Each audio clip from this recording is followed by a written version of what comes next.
Tere, mina olen Nele Kullarkupp ja te vaatate saadet Pealkirja taga, kus võtame kokku lõppeva nädala akuutsemad uudisteemad ning arutame neist pikemalt. Maailma julgeoleku olukord on hetkel savijalgadel. USA presidendi Donald Trumpi poliitika, olgu see siis kriitika NATO suunal või Iraani vastu algatatud sõda, mõjutavad lähemalt või kaudselt ka Eesti julgeolekut ning toimetulekut. Milline on Eesti tänane reaalne julgeoleku olukord ja millised globaalsed kriisid meid enim mõjutavad, seda arutame Euroopa Parlamendi saadiku Jaak Madissoniga. Tervist! Tere päevast! Mul on sulle 10 küsimust ette valmistatud ja vaatame, mis sellest välja tuleb. Kas Euroopa peaks aina rohkem mõtlema iseseisva kaitsevõime peale ja end ülejäänud maailmast, et sealjuures sõltuvusest USA-ga aina enam lahti ühendama? No need tegelikult ei ole vastandlikud, et olla rohkem sõltumatu USA-st peaks olema justkui eraldi kaitsevõime, vaid need peaks üksteist täiendama. Ehk see on ka olnud Ameerika Ühendriikide põhiline kriitika koht tegelikult. Et viimase poole sajandi jooksul on põhiline see kaitsekulude siis koormus jäänud ameeriklaste kanda ja samal ajal, kui siis Euroopa riigid rahulikult ehitavad üles oma sotsiaalsüsteeme, maksavad kõrgemaid pensione, võtavad vastu ja siis poputavad immigrante, teevad kõiki toredaid kultuurirevolutsioone, aga siis ameeriklased või Texase farmer maksab kinni meie julgeoleku. Et need etteid ongi olnud see, et Euroopa riigid peaksid rohkem kandma siis võrdset koormust, mis on täiesti arusaadav, ehk tegelikult see, kui Euroopa riigid rohkem panustavad oma enda julgeoleku kasvu, siis tegelikult see täiendab jällegi koostööd Ameerika Ühendriikidega. Kui eduliselt meil see praegu läheb siis? No nii ja naa, ütleme 2014 lepiti kokku, et kõik NATO liikmesriigid peavad panustama vähemalt 2% julgeolekusse. See nüüd saavutati lõpuks käesoleval aastal ehk 12 aastat hiljem. Samas 2% on see nagu täielik miinimum olnud, aga me saame aru, et 2% enamus Euroopa riikidest tegelikult ei piisa. Eestis on nüüd see sellest aastast napilt üle 5%. Ja tegelikult see kõik sõltub ju riigi kontekstist, et ka see protsent on ka selline maagia number, et on suur vahe, et kas julgeolekusse paneb Saksamaa 3% või paneb Eesti 3%, et lõpuks ega see relvastus või tankid või õhutõrjevahendid maksavad ikkagi maailmaturul sama hinda, lihtsalt majanduse suurus on nii kolossaalselt erinevad, et üks riik teha 3%-ga suuri imesid, teine riik 3%-ga saab heal juhul ülalpeetud oma ajateenistust ja teha kergelt investeeringuid. Et seega, mida kehvemas positsioonis me oleme geograafiliselt ja mida suuremad probleemid on meil mõndade naabritega, seda rohkem me peame ise panustama, et see on nagu paratamatu reaalsus. Kas Eestil on täna üldse sellist suveräänsust oma tuleviku üle otsustada või oleme me ikkagi väga tugevalt sõltuvad siis erinevatest allianssidest, kuhu me kuulume? Kunagi oli nali, et milline on kõige sõltumatum riik maailmas. See pidi olema Mongoolia, sest neist ei sõltu mitte midagi. Ehk et maailmas ei ole olemas tegelikult ühtegi sellist riiki, mis on täiesti totaalselt sõltumatu. Et võib-olla täna me võimegi öelda, et kõige sõltumatum riik üldse ongi Ameerika Ühendriigid. Nii julgeolekualaselt, majanduslikult, ressursside mõttes. Täna ikkagi Ameerika Ühendriigid sisuliselt kontrollivad Venezuelat, kus on maailma suurimad naftavarud, umbes 300 miljardit barrelit. Aga väikeriigil sellist luksust ei ole? Ei, paratamatu peale me sõltuvuses. Küsimus on see, et kui palju me suudame manageerida negatiivseid mõjusid, mida teevad siis teised meie naabruskonna riigid. Et kui me räägime kas või majanduslikust sõltumatusest, siis majandus tähendab ka energeetikat, et kui me tahame veelgi olla rohkem sõltuvad teistest, siis me loomulikult näiteks ei tooda ise koha peal põlevkivist elektrit, vaid me sõltume ühendustest Soome ja Rootsiga. See ilmselt vähendab meie sõltumatust, aga see on aspekt jällegi, kus me saame ise tegelikult selle nimel töötada, et olla sõltumatumad energeetikas näiteks. Kui me räägime majandusest, siis loomulikult mida suurema meie ekspordivõimekus, seda sõltumatud me oleme ka oma enda majanduskonkurentsivõimega. Aga see tähendab maksupoliitikat jällegi, et kas me toetame oma ettevõtlussektorit või me ei toeta. Seega täielikult 100% sõltumatust ei ole olemas, küll aga, et kuidas me suudame nagu võimalikult siis operatiivselt ja adekvaatselt kiiresti reageerida muutuvate olukordadele, kus me ei oleks siis nagu selles turbulentsis, kui juhtub midagi globaalselt jälle, mingi suur plahvatus jälle. Et kuidas meie enda nagu inimesed ja ettevõtjad hakkama saaksid. Kas kriitilistes olukordades pööravad ükskõik millise alliansi liikmed siiski eeskätt küüned enda poole, et nõrgestab see mingil moel liitude olemust või on igati ratsionaalne lähenemine suveräänsete riikide poolt? Ma arvan, et ikkagi kõige suuremas hädaolukorras oma särk on ihule kõige lähemal või oma tagumik. Et see on, seda me nägime koroonakriisi ajal kõige ehedamalt tegelikult, kus ikkagi, kui piirid lähevad kinni, siis tegelikult iga riik mõtleb eelkõige oma enda ühiskonna heaolu peale ja julgeoleku peale, turvalisuse peale, tervishoiu peale.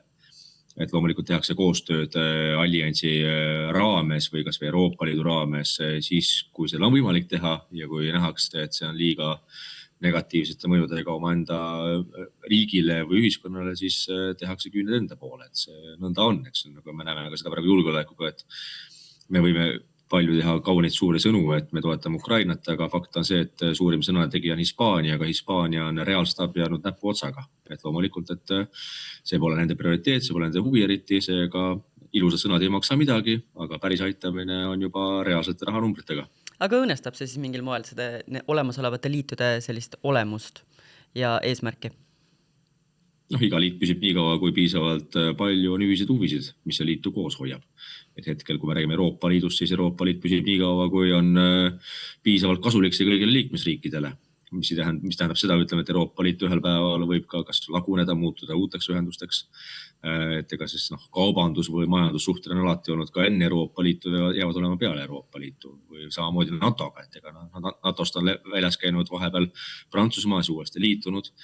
Et ega sellised julgeolekustruktuurid võivad ka ajas muutuda. Loomulikult, et kui osade riikide eesmärgid muutuvad, muutub nende ühiskonna esindajate tahe, et ega lõpuks igas demokraatlikus riigis otsustab valija lõpuks, millist poliitikat nad tahavad. Kui tugevaks te peate praegu Euroopa Liitu üldse? Kui tugevaks te peate praegu Euroopa Liitu? Ta on see, ütleme, 10 palli skaalas võib-olla 5. Et hetkel ei ole näha, et keegi hakkaks välja astuma. Samas see laienemise tuhin on ka üle läinud õnneks, et ilmselgelt täna Euroopa Liit nagu nii, ütleme, võngub mitme jala peal. Et tegelikult finantssüsteem ei ole stabiilne, meil on väga, Euroopa Liit on mõjutatav. Piisab uuest finantskriisist Itaalias või Kreekas, kui kogu euroala läheb uude kriisi. Et tegelikult Euroopa Liit ta eksisteerib, ta toimib kui vabaturu ühendusena, aga samal ajal muidugi viimase 20 aasta jooksul kogu see Euroopa Liidu unistus mingisugusest föderalismist on keeranud vindi niivõrd kõvasti üle, et kus see ilmselt ei ole enam paljude riikide esindajatele enam vastuvõetav, et Euroopa Liit, mis on mõeldud vabaturu majanduse edendamiseks ja inimeste vabaks liikumiseks Schengeni alas, on täna muutunud siiski nagu ühenduseks, kus me räägime juba täiesti nagu primitiivsete või triviaalsete teemade kontrollimiseks igas riigis, et olgu see siis, ma ei tea, sotsiaalküsimused, perekonnaõigus, väärtusküsimused, mis tegelikult ei ole üldse Euroopa Liidu teema algusest peale olnud. Kas see oli liiga ideoloogiline unistus alguses? Algusest peale on olnud ka, ütleme, föderaliste, kelle eesmärk ongi olnud sammult liikuda liitriigi poole, aga lõpuks on kokku põrgatud reaalsusega, kus tegelikult hispaanlased ütlevad, et nad ei taha elada nagu soomlased. Eestlased ütlevad, et see ei ole meie süü, kui Itaalia ei kontrolli oma välispiiri ja laseb sisse ülemäära palju siis uus sisserändajaid Lähis-Idast või Põhja-Aafrikast. Et me arvestame oma konteksti, et kus me oleme oma miljonilise rahvaga. Et seega jah, neid ideoloogia on olnud, aga lõpuks lõpeb alati krahhiga. Ja ma arvan, et see, et oli Brexit, siis see nagu raputas korralikult Euroopa Liitu tagasi natukene reaalsuse poole. Et aru saada, et tegelikult sa ei saa minna nagu lõputult edasi mingi ühe ideoloogilise unistusega, vaid tegelikult päeva lõpuks ikkagi kõik riigid vaatavad eelkõige enda huvide järgi. Kas ja kui palju mõjutavad Ungari valimistulemused Euroopa Liidu edasist käekäiku? Mingil võrra mõjutavad, aga mitte nüüd drastiliselt, et ega lõpuks, kui võidab Fidesz ehk Viktor Orbani erakond, siis ta jätkub umbes samas liinis, et käib, see on alati käinud kompromisside otsimine ja kauplemine, mis on normaalne, et iga riik ju vaatab enda huvide järgi. Aga samal kui võidab Peter Magyar, siis Tisha opositsioonipartei esindaja, seega me täpselt ei tea ju, mida tema tegema hakkab. Brüsseli ilmselt Fideszile pöialt ei hoia. Brüsseli ei hoia, aga me ei tea ka, mis see alternatiiv on. Brüsseli on muidugi omad huvid, et tegelikult ütleme viimase 15 aasta jooksul, kui on see tõmblemine käinud Fideshiga, siis on käinud ikkagi ütleme ka väga sisuliste teemade pärast, et enne siis Ukraina sõja puhkemist, enne Venemaa ründamist oli põhiküsimus ikkagi see, et kas Euroopa Komisjonile õnnestub peale suruda, kas näiteks kohustuslikku immigrantide ümberjagamiskvoote või õnnestub. selles näiteks küsimuses enamus nagu konservatiivsemaid mõistlikke jõudusid üle Euroopa olid nagu samas leeris koos Fideszi ja Orbaniga. Noh, et samamoodi, mis puudutab rikkumismenetluse algatamist Ungari suhtes väga poliitilistel põhjustel. Aga nüüd täna, kui on Venemaa agressioon Ukraina vastu, siis ilmselgelt see on muutnud kogu seda olukorda natukene negatiivsemaks Orbani osas. Et siin pole nagu midagi salata, et seega Brüsseli ei niikuinii Orbanile pöialt, aga need põhjused, miks ei hoia, on muidugi erinevad ja seal need huvid natuke ristuvad erinevate konservatiivsete jõududega üle Euroopa. Kas drooni-intsidendid meie kodumaa pinnal joonistasid taaskord välja Eesti kaitsevõime kitsaskohad? No mingil määral, et pigem ütleme see, mis tekitas rohkem segadust, oli see kommunikatsioon või see avalik selgitus, et kui ei anta operatiivselt kiiresti infot selle kohta, et kui mitu drooni tuli, millisest suunast ja kui mitu drooni õhuruumist lahkus, et kui antakse umbmääraseid vastuseid, et tuli umbes 10 drooni, siis umbes on võib-olla 12, võib-olla ka 9, et mis see täpselt oli. Ja kui me ütleme, kui antakse sõnum, et umbes tuli, siis see tähendab ju seda, et järelikult see seirevõimekus ei ole veel sellel tasemel, kus ta peaks olema, et me suudaksime operatiivselt omada ülevaadet täpselt meie õhuruumis toimuma üle. Ja kui me ei oma täpselt ülevaadet, siis tähendab seda, et me ei saa ka alla võtta ohu korral midagi, kui me ei tea, et ta seal on. Ehk see on näidanud ära kitsaskohad. Ilmselgelt üks probleem on olnud see, et kogu Eesti riigikaitse strateegia alates ju 2012, mis võeti vastu, kui toona kaitseväe juhatajaks oli Riho Terras, kaitseministriks Urmas Reinsalu, siis seal ju öeldi väga otseselt välja, et tegelikult jäetaksegi edendamata ja arendamata teatud väeliigid ja võimekused, näiteks mereväe võimekus, õhuväe võimekus, vaid keskendutakse väga kitsalt jalaväe võimekusele.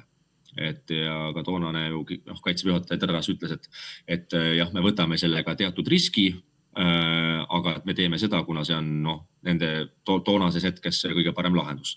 Takkajärgi öeldes isegi toonane kaitseminister Reinsalu on tunnistanud, et see oli viga. Teised kaitsevaldkonna eksperdid on öelnud, et see oli viga, et me ei ole edendanud teisi väevõimekusi ja tänane olukord on see, et see kaitseväe strateegia oli ju 2012 kuni 2022 10 aasta strateegia ja 2022 puhkes sõda. Aga kahjuks ka peale seda tegelikult on edasi mindud nii-öelda rahuaja tempoga, mis puudutab kaitseinvesteeringuid. Ehk et me ei ole, ühes küljest rahuaja tempo tähendab seda, et me teeme kõike vormi kohaselt, kõiki hankeprotsesse, et vältida igasugust ohtu korruptsiooni jaoks, mis on jäest nagu mõistlik rahuajal. Aga tänane olukord on see, et käib 5 aastast sõda ja me jookseme tegelikult võiduajaga võib-olla. Kas lihtsalt öeldes võib öelda, et meie kaitsepoliitika ja julgeolekustrateegia on tagajärgedega tegelemine, et me ikkagi ei ole sammu võrra ees sellest reaalsest olukorrast, mis meid oodata võib?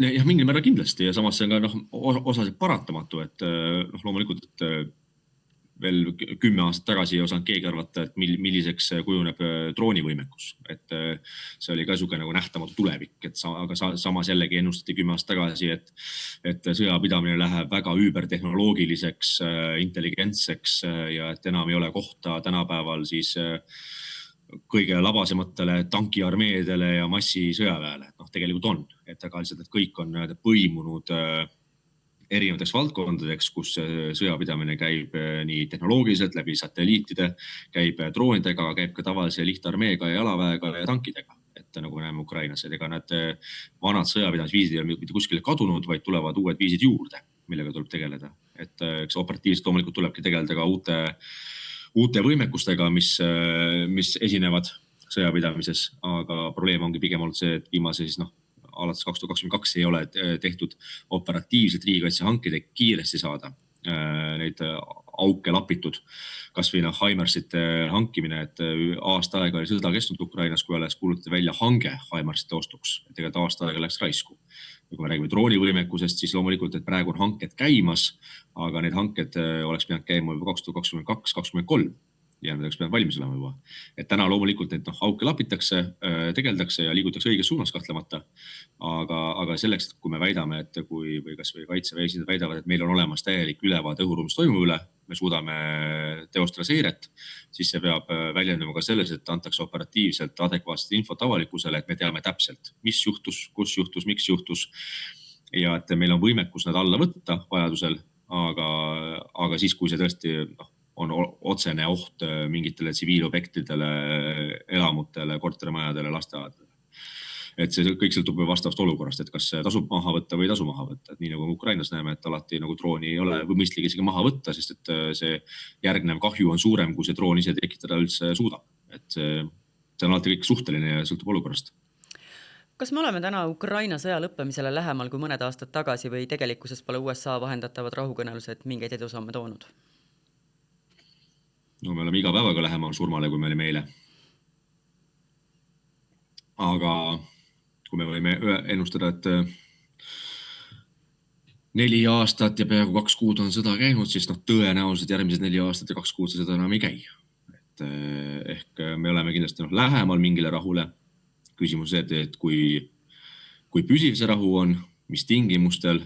Aga näete te, et me võime leida või seal võidakse leida, ütleme siis nii, diplomaatilisi lahendusi? Või tuleb see ikkagi jõukatsumise sõda? Ta praegu jõukatsumised on olnud ja praegu mõlemad pooled üritavad ju saada võimalikult häid läbirääkimistingimusi. Et kes mis territooriumi kontrollib, kui nad ikkagi lõpuks mingi kokkuleppe hakkavad alla kirjutama. Ja tõenäoliselt, kui me ju näeme seda, et Ukraina ei ole kukkunud üle 4 aasta sõjaperioodiga. Ukraina peab talt vastu ja Ukraina elanikkond või ühiskond tegelikult ei ole allaandmismeeleolus ja samal ajal me teame, et Venemaa süsteem ei ole muutunud. Nende politsei eesmärgid ei ole muutunud, siis kui me räägime täna kas või rahulepingus, siis see on tõenäoliselt ajutine rahuleping. Et see on mingiks perioodiks, küsimus, kui pikalt see kestab ja kuidas ta edasi jätkub. Et seega tõenäoliselt mingi ajutine rahu tuleb, aga siis ongi see, et kui palju sealt jääb aega siis järgmise konfliktini. Kas ja kui palju muudab Iraani nõrgestamine Venemaa võimekust Ukrainas sõdida? Mingil määral, aga tänaseks ütleme, kui veel siin 3 aastat tagasi sõltus Venemaa väga suuresti Iraani poolsest abist, siis tänaseks venelased toodavad ise massiivselt neid samu droone, mida nad Iraanis said. Et pigem ütleme, mis puudub sõjalist abi Iraani poolt Venemaale, see kadu ei ole nüüd ülemäära märkimisväärne, küll aga pigem on küsimus ressurssides, energias, et mida ta mingil määral kindlasti mõjutab. Aga suurem roll on pigem see poliitiline, et täna on ikkagi Iraan olnud Lähis-Ida see põhiline tugisammas Venemaale. Kui Iraan langeb, siis põhimõtteliselt Lähis-Idas ei ole sellist kohta, kus oma kanda maha panna ja toetuda, et näete, meil on selles regioonis tugev liitlane olemas. Et seega ta nõrgestab mingil määral, aga meil ei tasu üle hinnata selle nõrgestamise mõju Venemaa sõjapidamise võimekusele. Et ühest küljest kindlasti see Lähis-Idas toimuv võtab fookuse ära sellelt, mis Ukrainas toimub, et kas see Lähis-Idas toimuv on lääneriikide tähelepanu praegu Ukraina sõjalt liigselt hajutanud? Ma arvan, et siin Ida-Euroopas või meie regioonist ei ole liigselt hajutanud, küll aga Lääne-Euroopas, Lõuna-Euroopas loomulikult, et pigem käib keskendume see, et mis saab nafta maailmaturu hinnast ja kuidas see mõjutab siis kohalikku elanikkonda kütusehindadega, inflatsiooniga, toimetulekuga, et see loomulikult see tõmbab ju poliitilise tähelepanu suuremale regionaalsele konfliktile, kui on Ukraina. Et see on mingil määral paratamatu, et jah, loomulikult. Aga õnneks sellest hoolimata vähemalt viimase 1,5 kuu jooksul, kui on käinud Iraanis siis see sõjaline operatsioon Ameerika Ühendriikide Iisraeli poolt, et see tegelikult ei ole otseselt andnud mingid edumaad sõjatandril Venemaale Ukrainas. Kas Eesti saadikud üritavad Euroopa Parlamendis ikkagi teemat fookuses hoida ja tunnete, et see on praegu teie roll kanda? Ta mingil määral on fookuses, aga tihti need tähelepanud siin hajuvad erinevate teemade vahel operatiivselt ja jooksvalt, mis tuleb uuesti esile. Et kindlasti korratakse, pidevalt me siin kordame ju, et Ukraina on sõjas ja Venemaa tegutseb Ukraina vastu, aga tegelikult Euroopa Parlament otseselt ei mõjuta relvasaatiste kogust Saksamaa poolt Ukrainale või Prantsusmaalt, et see on selline pehme jõuga poliitiline retoorika, mis on toetusavaldus ja sõnumi kordamine, aga see tegelikult ei anna ju lahingmoona juurde Ukraina sõduritele. Kas Hormuzi väina avamine peegelduks lähiajal ka meie kütusehindades või on uued tekkinud reaalsused siiski tulnud selleks, et jääda ja selline elukalliduse pidurdamine on pigem ilus unistus? Ta mõjutab, aga samas muidugi ütleme, tuleb mainida, et Hormuzi väinast liigub läbi 20% maailma nafta ekspordist ja 20% ei ole 50% või 100%, et see on 1/5. Et ta maailmaturu hinda mõjutab, aga pigem just nagu suurem probleem tihti nagu meie enda siseturu hinnaregulatsiooniga on meie enda konkurentsiameti tegevus, et kui alles möödunud kuul, kui sõda käis Iraanis täie hooga ja maailmaturu hinnad olid üles lennanud, siis konkurentsiamet ütleb, et aga meie üldse ei kontrolli Eesti kütusemüüjate hinnapoliitikat. Et see ei ole nagu eluterve lähenemine, kuna me teame täpselt, et kui üks tankla tõstab 5 sendi võrra kütuse hinda, siis tõstab kohe teine tankla sama hetkel momentaalselt ja kõik tõstavad. Ja väga vähe usutav, et kõik tanklad või kõik kütusefirmad Eestis on ostnud täpselt samal ajahetkel, täpselt sama maailmaturu hinnaga kallis kütus sisse. Et see lihtsalt on ebarealistlik. Küsimus on selles, et kuidas konkurentsiamet täidab tegelikult seadusega neile pandud kohustust ja maksumaksja raha eest. Ja täna nad seda ei täida. Ehk et pigem meil probleem just nimelt selle nii-öelda kartelli kokkulepetega, kus kütuseturul siis opereerivad tegutsejad ütleme, et tõstavad hinda väga ennaktempos siis, kui maailmaturu hind tõuseb, aga alles kui eile hommikul maailmaturu hind langes 15% peale siis ajutise rahu sõlmimist 8 nädalaks, siis need hinnad kohe ei kajastu seal hinnatablool bensiinijaamades. Nii et naiivne on uskuda, et meil siin lähiajal elu kuidagi kergemaks läheks? Ei ta kergemaks ei lähe. Mõttes, ja kui me vaatame kas või Eesti nagu ütleme valitsuse praegu poliitikat, et kui küsimus on see, et kas võiks teha sarnaselt meie naaberriikidele kas või 3 kuuse diisliaktsiisi langetuse, siis see pole isegi laua peal neil, vaid rahandusminister täiesti siira näoga räägib Esimeses stuudios sellest, kuidas tuleb üle saada roheenergia foobiast ja kurdab selle üle, et fossiilkütused on kõik mittedemokraatlike riikide käes. Mis tekitab küsimuse, et kas siis ka Eesti on mittedemokraatlik riik, kuna meil on päris palju põlevkivi, mis on ka fossiilne energiaallikas.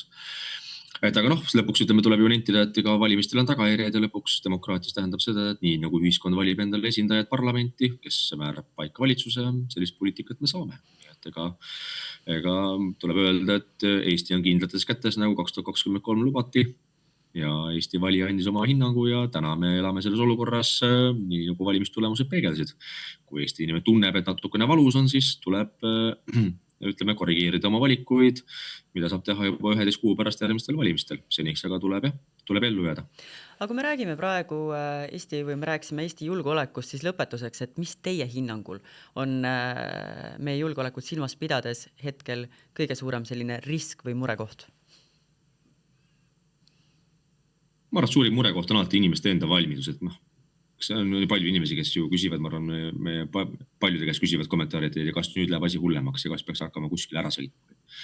Ma arvan, et siin nagu mingit paanikat tekitada pole mõtet, et nähtavat ohtu tegelikult väga lähitulevikus Eestil ei ole.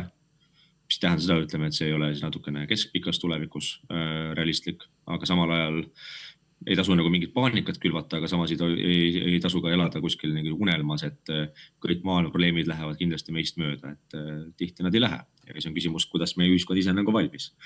Et mina olen alati tuttavatel öelnud, et arukas inimene astub kaitseliitu või teeb relvaloa ja vaatab, et oleks süüa, ütleme, kui ikkagi tuleb elektrikatkestust, kas või lumetormi pärast või üleujutuste pärast. Et selline elementaarne nagu enesega hakkama saamine.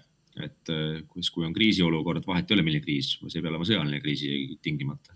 Siis kui kõik inimesed on hädas, nagu mustlane mädas, siis ei ole Päästeametit või politseid, kes tuleb kõigile inimestele kohe appi. Et ikkagi inimestele peab olema ka mingisugune eluterve arusaamine sellest, et mingi periood tuleb ka ise hakkama saada. Jaak Madisson, ma tänan teid selle intervjuu eest.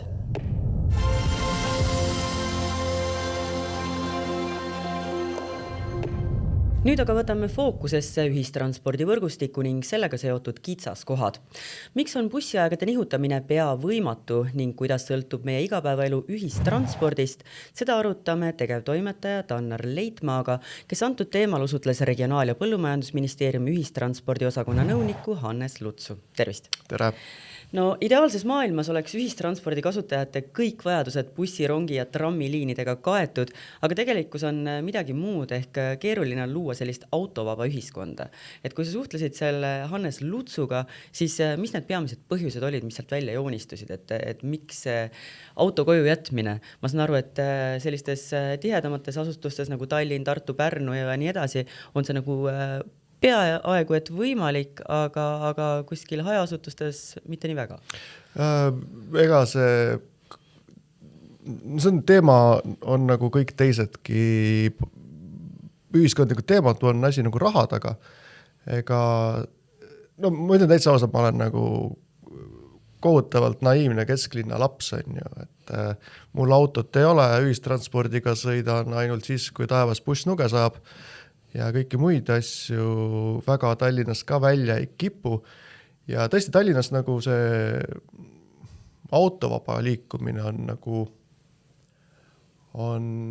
valiku küsimus, ma pakun tegelikult. Et kas sa tahad autoga sõita või ei taha autoga sõita, eks see on poliitiline valik, et kumba sa rohkem siis nagu rõhud, et kas sa kõik autojuhid tahad suunata poolsunniviisiliselt ühistransporti või siis inimene peab ise valida saama. See on juba täiesti valiku küsimus. Aga mida hajavile rohkem ühiskond või elanikkond läheb Tallinnast väljapoole, seda keerulisem kogu see teema on, sellepärast, et kõik maksab.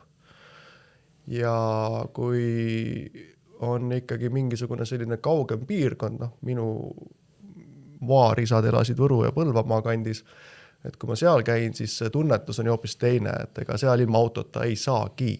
Ei olegi võimalik ilma autota seal elada, seal on küsimus selles, et kas vana inimene, kes autot enam juhtida ei saa või mingil muul põhjusel tal autot ei ole või midagi sellist, et kuidas tema saab enda asja toimetused ära tehtud. No sellest artiklist mulle nähtus, et samas selliste kaugemate külade inimesi päris saatuse hooleks ka ei jäeta, et on tagatud nii-öelda mingisugune selline, te nimetasite seda vist selle intervjuus poeringiks, et mis aitab neil inimestel siiski sellised baasvajadused ära toimetada. Jah, et see ongi nagu baasvajadused aitab ära toimetada, aga eks seal tekivad siis kogu teema puhul on jällegi see, et kas asja saaks teha nagu efektiivsemalt. Ma täitsa ausalt öeldes selle teema ühistranspordi peale sattusime umbes niimoodi, ma helistasin ühele endisele ministrile, küsisin, kuule, hea tuttav, selgita mulle ära, miks on nii. Ja siis ohkas hästi raskelt teiselt pool. Ja kui hakata mõtlema ühistranspordi peale, siis seal on ju eravedajad, Lux Express ja Koobus, siis on maakondlikud liinid, siis on Tallinna linnatransport, siis on Elron, siis on lennukid, siis on laevad, siis on veel mingid asjad juures.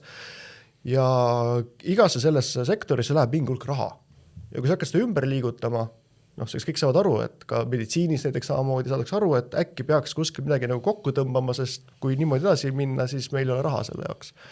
Ja niipea, kui midagi hakatakse tegema, siis korraga hakkab mingi meeletu vehklemine. Oli siin, kui terras... Vehklemine kelle poolt? See ongi huvitav, et kõik mõtlevad, et äkki kui midagi muudetakse, äkki mina olen see, kes kaotab. Et kui siin ministeerium tahtis kehtestada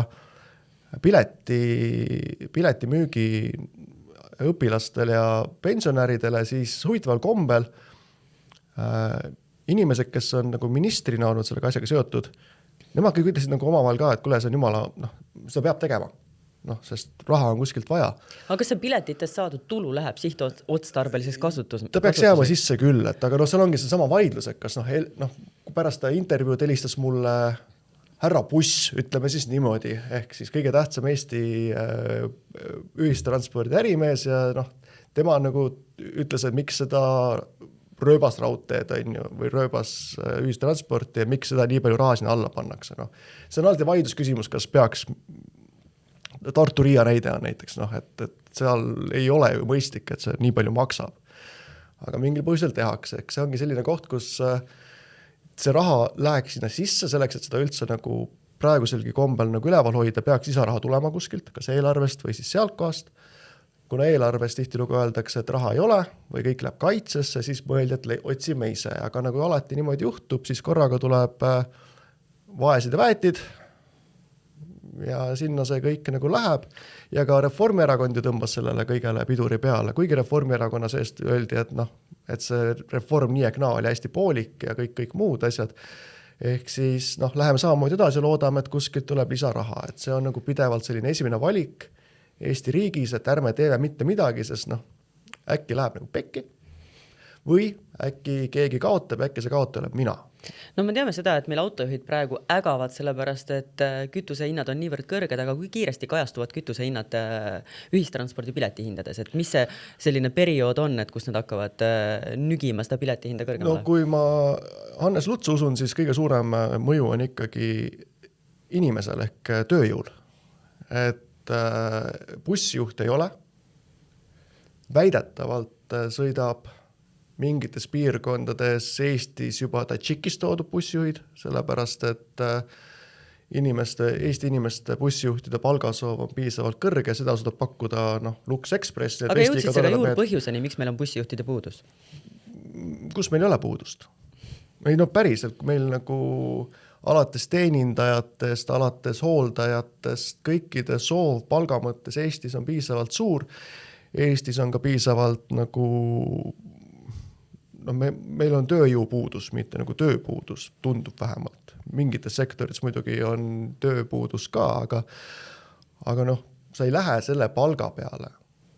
Sa ei ole motiveeritud ja kui oleks motiveeriv palk, siis tõenäoliselt teenus oleks nii kallis, et me ei oleks motiveeritud seda maksma. Ongi dilemma, mida me teeme, et kui siin töötukassast või kus iganes või inimestel on ka piisavalt palju vanematel näiteks mingit ressurssi noorematel, et ei minda seda õppima, on teised valikud, et on lihtsamad töökohad, ei pea seal mingitel maa lagunevate teede peal enda bussiga keerutama, et saab teisi asju teha, et selles mõttes kuskil peab raha leidma, palka tahavad kõik juurde, ka bussijuhitavad juurde, tihtilugu minnaksegi, Euroopas on ju mindud selle peale, et toome siis kuskilt mujalt sisse.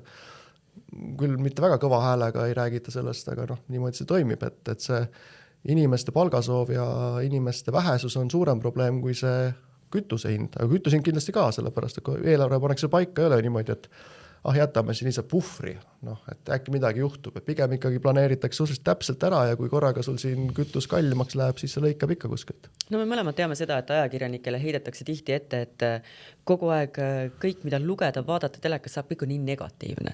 Et ega ajakirjanik loomulikult hakkab probleemteemadest kinni ja mis põhjusel sina just selle ühistranspordi teemaga tegelema hakkasid, et mis olid need probleemkohad, mis sulle teravalt silma jäid, et sa otsustasid, et see tuleb nüüd pulkadeks lahti võtta? Mul on vahepeal need asjad, et ma enne siia tulekut mõtlesin ja mul oli lapsepõlves oli persetäis vanatädisid, kes helistasid ja küsisid, kuule, Tannar, miks mingi asi niimoodi on. Ja mul on see siiamaani külge jäänud ja mul tekkis vist novembris mingi õudselt kehv film oli Tallinnas ja siis ma ootasin bussi. Nägin enne bussi peatusesse minekut, et nagu 3 Tallinna linnatranspordibussi läksid ühes hunnikus ja siis ma jõuan bussi peatusesse, selgub, et 20 minuti pärast värvine buss ja selle vaheajal käisid Balti jaama, kui mul oligi vaja saada, tuli vist 5 või 4 seda Harjumaa liinde bussi. Mul teeks küsimus, miks see nii on? See ei ole ju loogiline. Mind huvitav, mis inimtüüp sa oled? Kas sa oled seda tüüpi inimene, kes ootab selle 20 minutit ära või mõtleb, et tegelikult ma selle 20 minutiga jõuan sinna jalutatud? Jõuaks kusjuures alati. Seal ongi... Kas sa ootasid ära järgmise bussi? Ootasin ära jaa, aga mul tekkis küsimus, kuidas see saab olla, need bussid tühjad ka.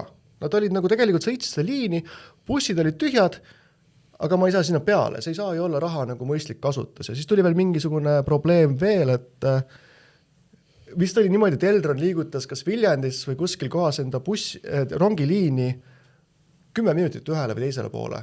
Ja see pani kogu maakonna ühistranspordi nagu keeras nagu hunnikusse. Ei toiminud enam. Sest inimestel on tõenäoliselt välja arvatud mingisugune selline hommikune kava, et lähed bussiga, lähed järgmise bussi peale ja nii edasi ja siis jõuad täpselt selleks ajaks tööle. Ja mul oli küsimus, kuidas see võimalik, et meil on nagu suhteliselt väike riik, 1 miljon inimest ja ühistranspordi need silod toimivad selliselt, et nad ei klapi kokku. Et ajakirjanik naiivne nagu ma olen, on ju, helistasin poliitikutele, küsisin, et kulge, et nagu mida kuradit. Aga jõudsid sa mingisuguse sellise Ivani ka? Hannes teab, öeldi. Nii, kas Hannes teadis? Kas ta teadis öelda, kuidas seda ühistranspordi võrgustikku ja neid graafikuid teha nii, et kõik oleksid rahul või on see võimatu? Temal oli ideaal olemas, et käibki taktipõhiselt, et sul tulevad hommikul eri piirkondadest tulevad bussid, lähevad sinna maakonna keskusesse, sealt lähevad siis suurde keskusesse.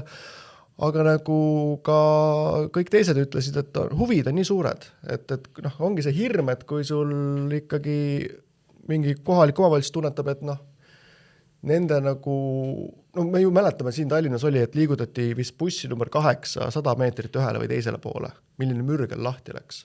Ega poliitikud ei taha seda, et nagu sul tuleks korraga, et mingisugune ütled mingile, noh, see oli näide, et Raplamaalt taheti kõik bussiliinid lõpppeatusega vist oli Märjamaale viia, proovida.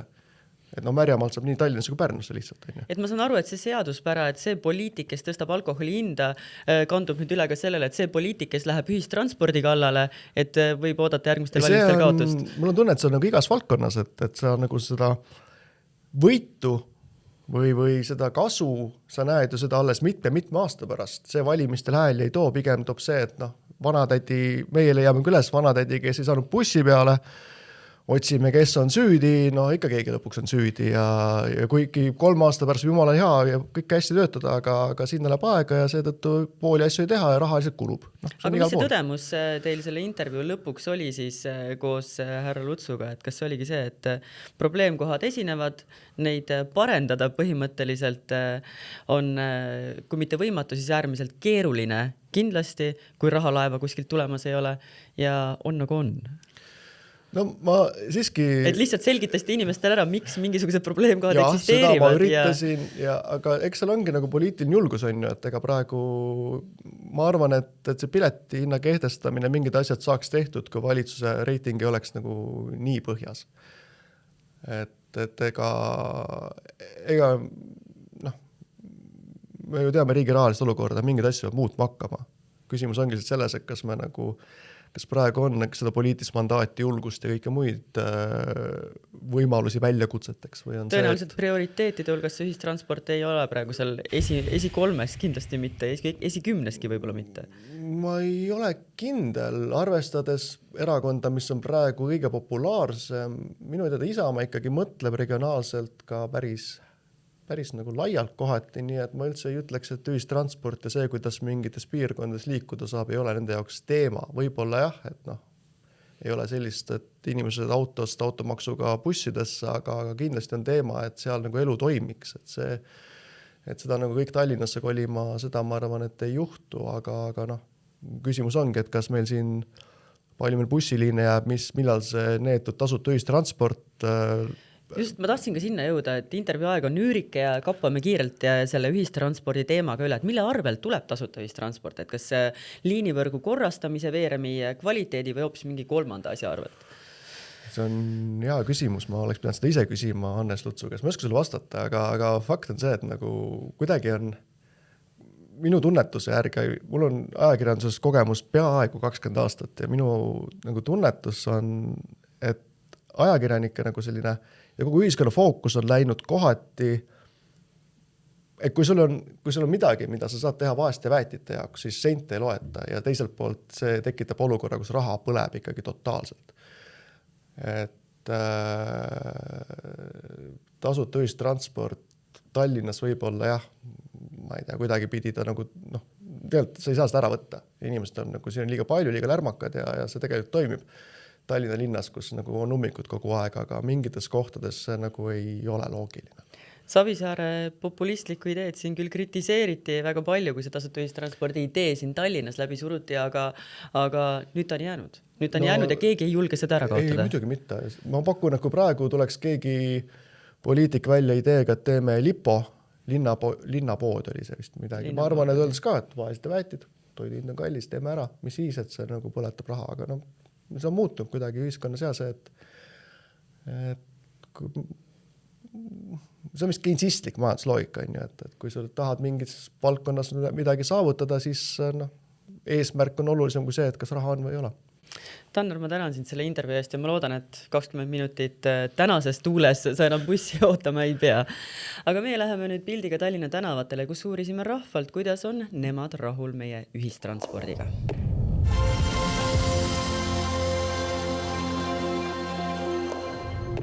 Kas olete rahul Eesti ühistranspordisüsteemiga? Tegelikult minul on väga hästi. Jah, selles suhtes, et tulen rongiga Keilast Tallinnasse tööle, istun trammi peale ja tramm viib täpselt töökoha ette. nii et ilma autota saab enda asjad aetud. suurepäraselt. arvan, et täitsa olen, ma sõidan nii vähe, aga mis mul siin ikka on. Aga milliste sõiduvahenditega tavaliselt sõidate? No, rong ja buss ja tramm, no jah, ikka kõigiga. Iga päev sõidan rongidega rahul. Autot ei ole vaja, saab ühistranspordiga liigeldud. Kiiremini ja lihtsamini. Minu elukoht ja töökoht sobivad. Rahul, olen suhteliselt rahul. Tegelikult on hea, bussid käivad iga-aegselt, neid käib palju. Tegelikult on hästi. Kui tihti ise kasutate ühistransporti? Mitte eriti. Aga kui on vaja kasutada, siis nad on alati nagu pädevad. Nii et võimalusel saab auto ikkagi koju jätta? Absoluutselt. Tallinnas on liiga palju autosid. Võiks olla vähem. Täitsa toimib praegu. Nii et liinivõrk on piisavalt tihe, piletihinnad jäävad taskukohaseks ja ilma autota saab hakkama kui vaja? Jah, saab küll. Ühistransport enam-vähem normaalne. Viib igale poole, kuhu vaja? Päris igale poole ei vii kahjuks. Kas ühistransporti kasutades saab Eestis hakkama või on ikkagi auto olemasolu hädavajalik? Hädavajalik. Maapiirkondades igal pool hädavajalik. Miks nii? Teate, perekonnad, lapsed on vaja kooli viia, ära tuua, mida iganes. Ilma selleta ei ole võimalik elada. Ja bussiliinivõrk ei ole nii tihe, et selle peale saaks lootma jääda? Ei, harva käib ka veel. Aga kas on ka kriitikat teha millegi osas, et võib-olla liinivõrk võiks olla tihedam või piletihinnad odavamad või on kõik hästi? Ei ole, kuna ma olen Tallinna elanik, ma ei maksa pileti eest, sellega ma olen väga rahul, sest ma ei oska öelda. Liinivõrk, no ma ei kasuta nii palju, ma olen eakas inimene, ma sõidan punktist A punkti B ja mul ei ole vaja ei tea kuhu minna, eks ole, et siis see täiesti rahuldab, mis praegu on. Võib-olla võiks olla natukene rohkem busse liinil, sest nad on tihti täis. Aga samas on ka okei, kus sa pead natukene seisma bussis, aga peale selle bussid on puhtad. Kõik on ilus, minu meelest ühistransport on meil väga hea. Ja minul isiklikult ei ole, jah. Meil on hästi. On teil ka vaja enda teekonnal ümber istuda ja nii edasi või see pääsete ühe transpordivahendiga punktist A punkti B, kuhu vaja? Ühega, jaa. Ja piletihinnad jäävad taskukohaseks? 72 eurot kuus maksta tööl käimise eest terve kuu. Kui autoga käia, korruta see 4-ga vähemalt. Teie olete ühesõnaga õnnelik ühistranspordi kasutaja? Olen, jaa. Head vaatajad, selliseks meie seekordne saade kujuneski tänan, et vaatasite ning kaasa mõtlesite. Tuletan veel meelde, et saade pealkirja taga on järel vaadatav Õhtulõhe YouTube'i kanalis ning ka Spotify's. Kohtume teiega taas juba järgmisel reedel.